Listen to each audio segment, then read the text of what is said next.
सालों पहले अकबर का राज था। सभी सुखी थे। लेकिन एक दिन महल में हलचल मच गई। महल का अनमोल खजाना, सच का आईना, गायब हो गया। यह आईना कोई साधारण आईना नहीं था, जिसके सामने झूठ बोलो आईना तुरंत काला हो जाता था। राजा अकबर गुस्से में बोले, ये कौन मेरी आंखों के सामने से सच का आईना चुरा ले गया? बीरबल शांत थे। उन्होंने चारों तरफ देखा और मुस्कुराए। राजा ने पूछा, बीरबल तुम क्यों मुस्कुरा रहे हो? बीरबल बोले, महाराज, चोर ने आईना तो चुरा लिया, लेकिन उसके दिल का आईना वह छुपा नहीं पाया। अकबर समझ नहीं पाए। बीरबल के साथ दो नए पात्र थे। एक सरोज, महल की सबसे तेज नजर वाली दासी।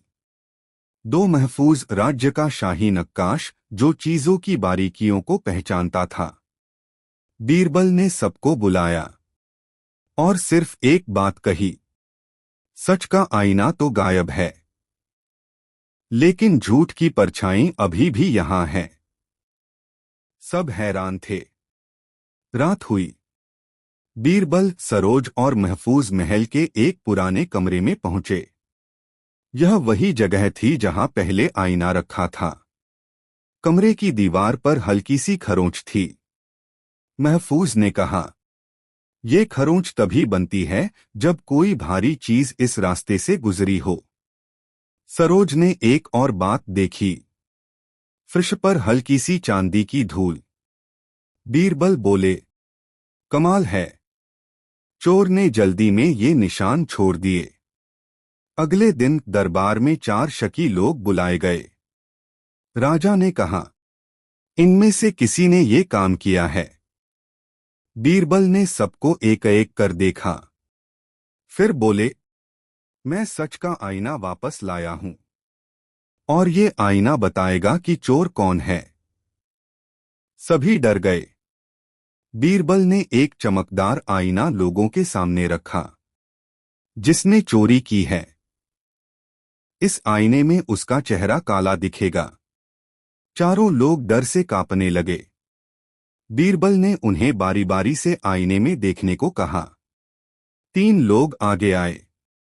डरते हुए देखा, लेकिन उनका चेहरा बिल्कुल ठीक था। चौथा व्यक्ति, सूफीरो नाम का महल का संगीतकार, आईने के पास तक नहीं गया। अकबर गरजे, तू क्यों नहीं देख रहा? सूफीरो घबरा गया। कहने लगा, महाराज, मेरी तबीयत खराब है, बाद में देख लूंगा। बीरबल बोले, बस इसी ने चोरी की है। सूफीरो पकड़ा गया, लेकिन सब चौंक गए।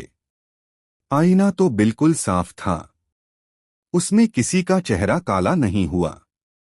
अकबर बोले, बीरबल, आईना तो जादू नहीं दिखा रहा। बीरबल हंसते हुए बोले, महाराज, ये सच का आईना नहीं, यह तो साधारण आईना है। सब चौंक गए। बीरबल ने कहा, चोर केवल वही होता है जिसे अपने झूठ का पता हो। सूफीरो आईने के पास जाने की हिम्मत ही नहीं कर पाया, क्योंकि कानून नहीं। उसका डर उसे पकड़ेगा, मैं जानता था। सूफीरो ने अपराध स्वीकार कर लिया। उसने कहा, महाराज, मैं एक नया वाद्य बनाना चाहता था। मुझे चांदी चाहिए थी, इसलिए मैं आईने का फ्रेम चुरा ले गया। राजा अकबर ने चोर को सजा दी, सरोज और महफूज को इनाम, और बीरबल की बुद्धिमानी को सलाम। अकबर हंसते हुए बोले, बीरबल, तुम्हें धोखा देना सच के आईने को भी मुश्किल है। सब मुस्कुराने लगे और राज्य में फिर से शांति लौट आई। कहानी की सीख, झूठ से पहले डर पकड़ा जाता है, इंसान बाद में। Please like, share and subscribe our YouTube channel.